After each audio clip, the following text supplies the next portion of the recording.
Olá, tudo bem com você? Estamos de volta para a nossa lição de domingo. Bem, então não esqueça de compartilhar com seus amigos, com seus familiares, deixar o seu joinha e fazer um comentário, tá bom?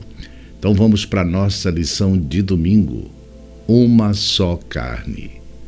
O casamento é uma das metáforas bíblicas que ressaltam mais profundamente a intimidade que Deus deseja ter com a humanidade. Essa ilustração é usada com tanta frequência na Bíblia e aparece de forma tão marcante em Apocalipse que é essencial que os estudantes da palavra compreendam o que Deus deseja comunicar ao usá-la. Então leia Gênesis 2, 23 a 25 e Efésios 5, 29 a 32. De que maneira o casamento humano ilustra a conexão de Cristo com a humanidade? Existe profunda união entre os cônjuges. Assim como o marido faz com a esposa, Cristo ama seu povo e cuida dele. Bem, quando o texto bíblico traz a expressão de Adão se admira de alegria pela entrega de Eva. Lembra disso quando estudamos Gênesis? Que foi Gênesis 2:22? Com a costela que havia tirado do homem, o Senhor Deus modelou a mulher e a conduziu até a ele. Então, exclamou Adão, esta sim é osso dos meus ossos e carne da minha carne. E ela será chamada mulher, porquanto do homem foi extraída. Isso foi o resultado da pergunta de Adão. Porque eu sou o único da minha espécie? Adão viu a perfeição da criação de Deus e em resposta disse, essa agora é a carne da minha carne, ossos dos meus ossos, e deixará o homem, pai e mãe, e se unirá à sua mulher, e serão ambos uma só carne.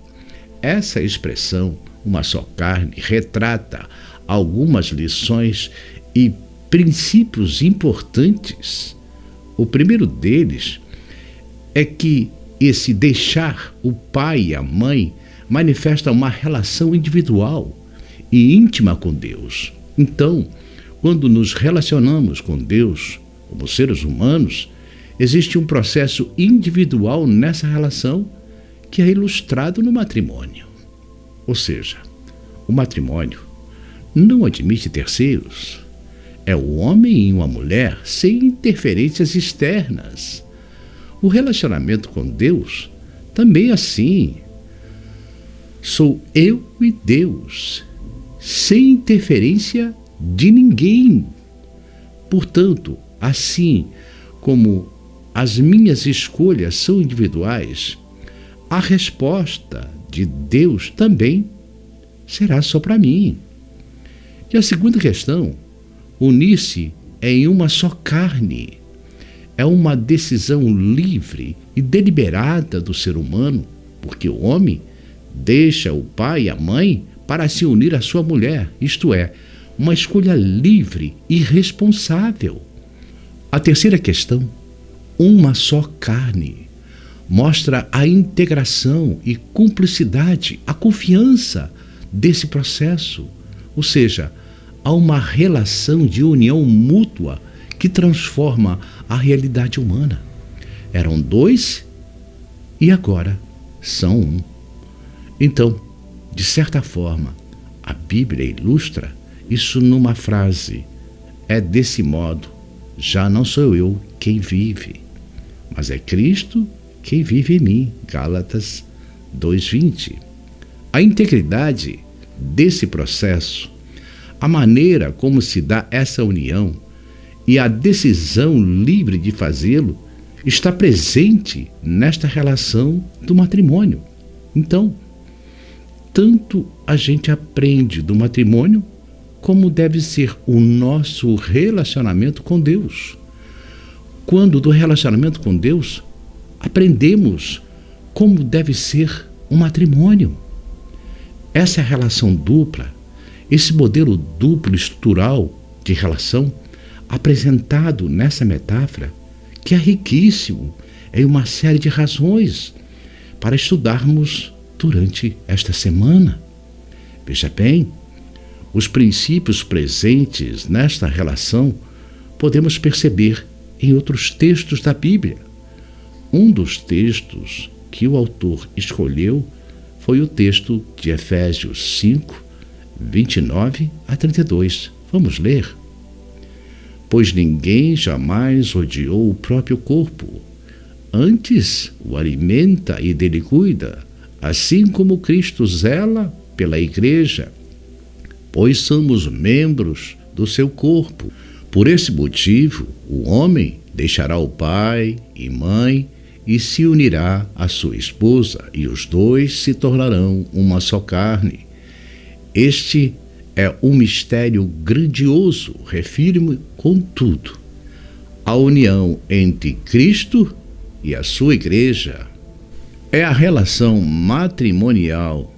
Ela apresenta um processo de cuidar, de uma interdependência de cuidado, porque ninguém jamais odiou sua própria carne, antes a alimenta e dela cuida, como também Cristo fez com a igreja.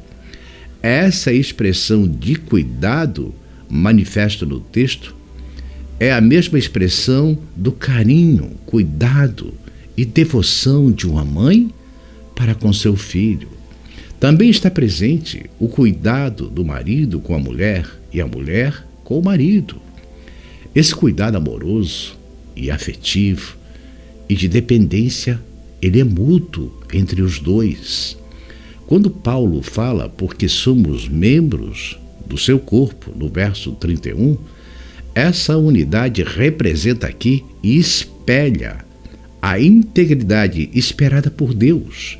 Muito mais do que isso, uma integração orgânica entre a igreja e Cristo, que torna indispensável este processo relacional. E aqui no verso 32, e por fim, o mistério, o grande é esse mistério, mas eu me refiro a Cristo e à igreja. O que Paulo está dizendo aqui? Aqui é um mistério revelado, ou seja, o matrimônio que foi dado como um processo relacional ao ser humano faz produzir um mistério, que é a relação entre Cristo e a sua igreja. Porém, Deus revela esse mistério ao descrever como deve ser um matrimônio. No contexto do capítulo 5 de Efésios, ilustra uma outra questão na relação no começo da abordagem, que descreve que o matrimônio tem uma questão de submissão e sacrifício, porque o amor manifesto da mulher para com seu marido é um amor ilustrado pela submissão de alguém diante de Deus. Já a relação do homem para com a mulher em relação a esse amor é manifestado pela mulher. É o sacrifício, como Cristo se entregou pela igreja. Então, em uma integridade total, que ambos se interligam num sacrifício pleno. A submissão da mulher para com o homem não tem nada a ver com subserviência, nem com um processo de hierarquia, de autoridade de um para com o outro. Muito pelo contrário.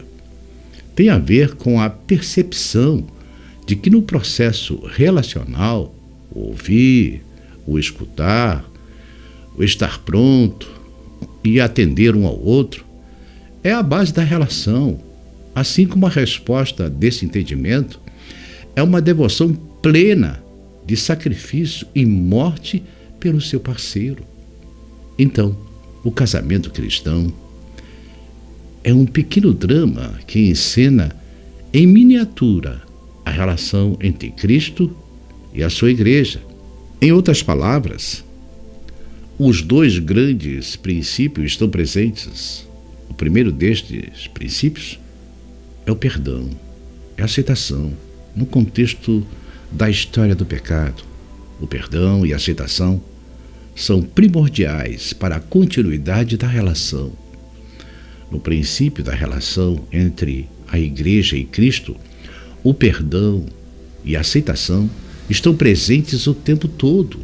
Afinal de contas, de um lado eu tenho Cristo, que é perfeito, mas do outro lado eu tenho a Igreja, que é pecadora. Mas Cristo perdoa e a aceita de volta. A segunda questão importante dentro dessa estrutura é a priorização, ou seja, existe uma colocação, um posicionamento de dar prioridade dentro da estrutura relacional de um matrimônio. E é interessante que essa prioridade é respondida por Cristo com priorização da sua igreja. É o meu povo, é a minha noiva. Essa resposta de Cristo é uma resposta desnecessária. Afinal de contas, Ele é Deus e nós criaturas, mas Ele nos coloca como a menina dos seus olhos. Responde em amor aos seus filhos. Tudo isso faz parte dessa relação íntegra do matrimônio. Bem, fica complicado reduzir ainda mais a lição, que pode ser feito um culto de mais de 30 minutos. Bem, então não perca a lição de segunda-feira. Quem é a bela noiva? Amanhã, se Deus permitir.